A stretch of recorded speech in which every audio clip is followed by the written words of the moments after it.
Speaking of climate change, you described the Kyoto Protocol in one of your recent papers as ecologically insignificant, which I find is a very interesting term.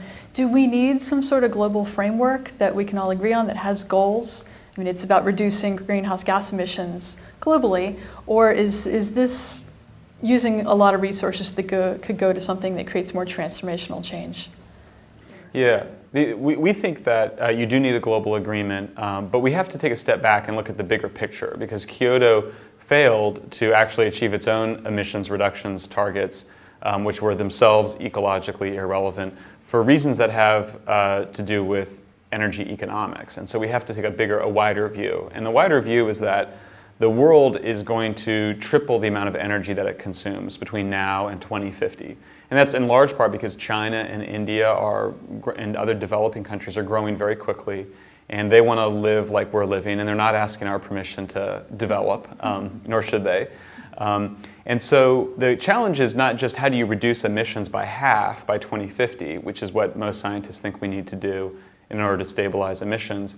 The challenge is really how do you do that while tripling global energy consumption? So we've got to triple the amount of energy we consume and produce in the world in a little more than 40 years while reducing our emissions by half.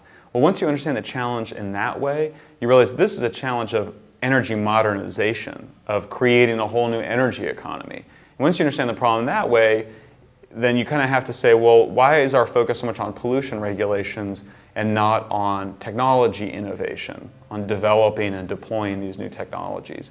We think when you kind of ask the question in that way, you end up coming to a very different set of solutions, namely, how do you make clean energy cheap as quickly as possible? I mean, that's the sort of the heart of it, is that coal is cheap, relatively cheap. Even oil is relatively cheap, even though it's very expensive right now in comparison to other energy sources. So really we need to start thinking about this not as a pollution control challenge as much as an energy technology innovation or a human development challenge.